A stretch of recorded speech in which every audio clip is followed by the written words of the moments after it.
Ricardo Jorge Pinto, comentador do painel do Jornal 2, e também Carlos Reis, a partir de Lisboa. Boa noite aos dois. Ricardo, começo por ti.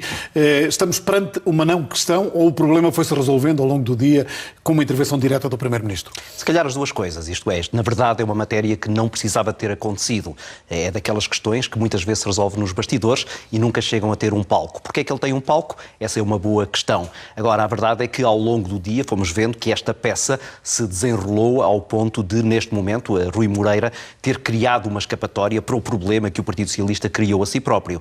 Porque, na verdade, se o Partido Socialista fosse agora excluído de forma definitiva das listas de Rui Moreira, ficaria sem uma candidatura à segunda maior Câmara do país. E isto, para o partido que está no governo, era absolutamente insustentável. Não é claro o que é que o PS vai fazer. Parece-nos que a solução será o diálogo com Rui Moreira.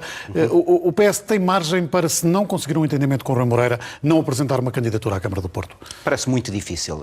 Como me parece muito difícil arranjar agora uma candidatura. Reparem, Manuel Pizarro é líder da distrital do Partido Socialista. Foi elogiado hoje por Rui Moreira. Elogiado por Rui Moreira, tem elogiado ele próprio Rui Moreira e dificilmente ele encabeçaria uma candidatura concorrente à de Rui Moreira. Como também dificilmente se estaria a suportar, enquanto líder da distrital, uma candidatura de um outro qualquer militante socialista contra Rui Moreira. E, portanto, aí a margem de manobra é praticamente nula. Onde ela existe agora é na negociação com Rui Moreira, mas com esta jogada, Rui Moreira tirou muitos dos trunfos ao Partido Socialista. Isto mostra que há outro espaço para além dos partidos para fazer política, e as autarquias são apenas um exemplo. Isto está a acontecer aqui, está a acontecer numa escala muito maior em França, com Emmanuel Macron, por exemplo, sim, e tem acontecido em vários países da Europa. E é uma tendência irreversível. Isto vai começar a tomar conta da política e é bom que os partidos políticos percebam isso. E este é o exemplo de quando um partido não consegue perceber isso, depois acaba por ficar embaraçado. No futebol diz-se que quem não marca sofre, em política quem não tem um candidato depois sujeita-se a estas situações.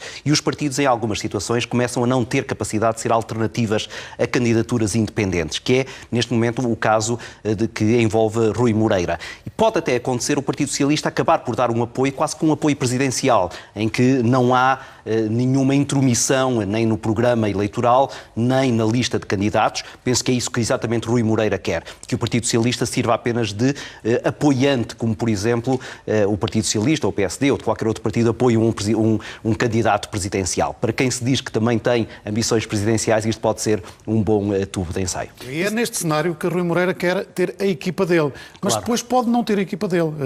Não sabemos qual é o resultado no Porto, em Lisboa, e quem ganha as eleições vai ter que trabalhar com os outros partidos. É verdade, essa é uma crítica que se tem feito muito, de resto até no próprio Porto, o seu antecessor Rui Rio já tinha feito essa crítica, que era de um Presidente da Câmara funcionar quase como uma espécie de Primeiro-Ministro, mas, por exemplo, depois não poder saber quem são os seus ministros e ficar um pouco à mercê, quando não tem uma maioria absoluta, de partidos que, com menor representatividade, lhe podem impor figuras numa equipa que ele depois terá muita dificuldade Rui Moreira teve que fazer isso com o PS neste primeiro mandato. É verdade, e falta agora saber o que é que vai acontecer no segundo, porque Rui Moreira, é verdade que eventualmente pode não precisar do apoio do Partido Socialista para ganhar as eleições. Está a jogar nisso, em ter uma maioria. Vai precisar dos partidos para depois das eleições. E esse é o problema que eventualmente Rui Moreira neste momento estará a empurrar com a barriga. Ricardo e Carlos, obrigado aos dois por terem vindo a este Jornal 2 olhar para o tema do dia, falando um pouco do sistema político, o sistema democrático das autarquias.